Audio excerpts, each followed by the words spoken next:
Hello दोस्तों, कैसे हैं आप सभी। आप सब ने होटल ताज का नाम तो ज़रूरी सुना होगा और आप सभी का सपना होगा कि होटल ताज में जाकर एक कप कॉफ़ी ज़रूर पिए।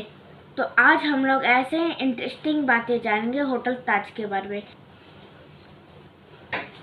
नन्हा कयान अपने दादाजी के घर गया था। अरे वाह माँ, दादाजी आपकी तरह ही टाटा में काम करते थे। कयान, उन्होंने टाटा के लिए 40 वर्षों तक काम किया है। वे असली टाटा व्यक्ति है। अरे अरे मिताली, तुम भी तो एक दशक से टाटा के लिए काम कर रही हो। हाँ, पर मैंने अपने पेशे की शुरुआत उनके साथ नहीं की थी। इच्छा तो यही थी कि उनके साथ शुरुआत करती। टाटा टाटा टाटा, इन टाटा ग्रुप में खास क्या है? कयान, बड़ी लंबी कहानी है, लगभग 150 वर्ष पुरानी। 150 वर्ष? टाटा ग्रुप है ही इतना पुराना। तुम उनकी कहानी सुनना चाहोगे? कहानी? हाँ हाँ, क्यों नहीं। बात सन 1868 की है, जब 29 वर्ष के जमशेद ने केवल 21,000 रुपयों की लागत से एक छोटे से व्यापार की शुरुआत की। पहला कदम उन्होंने टेक्सटाइल वस्त्र उद्योग की दुनिया में रखा। भारतीय कंपनियों के लिए वस्त्र उद्योग में काफ़ी गुंजाइश है। हम इस क्षेत्र में अंग्रेजों पर हावी हो सकते हैं।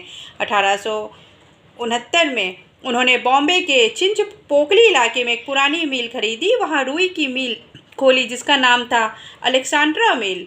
2 वर्षों बाद उन्होंने उस मिल को अच्छे मुनाफे पर बेचा और लंदन की यात्रा पर गए, जहां उन्होंने रुई व्यापार की बारीकियों के बारे में सीखा। जमशेद जी को हेडक्वार्टर के लिए नागपुर पसंद आया। इसके 3 कारण थे। वह रुई उत्पादन के क्षेत्रों में करीब था, रेल लाइन नज़दीक थी और जल की भरपूर मात्रा। सन 1877 में 37 वर्ष की उम्र में जमशेद जी ने एम्प्रेस मिल शुरू की, जो प्रतिष्ठित संस्थानों में पहली संस्थान थी। वाह जमशेद जी, बहुत ही तेज इंसान लगते हैं। जमशेद जी सच्चा दूरदृष्टा थे। वे शिक्षा का महत्व जानते थे और यह भी कि शिक्षा भारत को कैसे आत्मनिर्भर बनाएगी।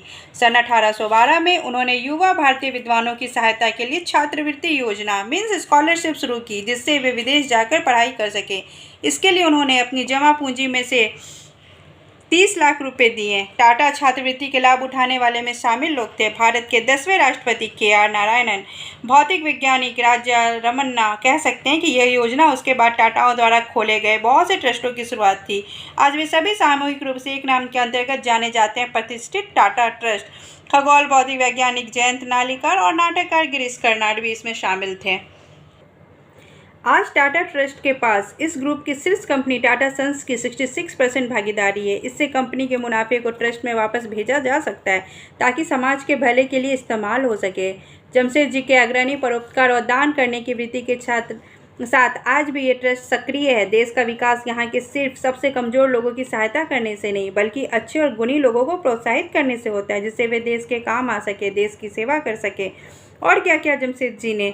याद है, हम पिछले महीने दादाजी का जन्मदिन मनाने ताज होटल गए थे। उसे किसने मनाया जानते हो? जमशेद जी ने कहा था दादाजी को ताज होटल ले जाने को। हाँ हाँ हाँ, तुम्हारी माँ होटल की बात कह रही थी। जमशेद जी ने ताज होटल बनाने की प्रेरणा के पीछे भी कहानियाँ हैं। कुछ लोगों का कहना है कि इसका कारण था क्योंकि अपने रंग के कारण उन्हें प्रतिष्ठित वाटसन होटल के अंदर नहीं जाने दिया गया था।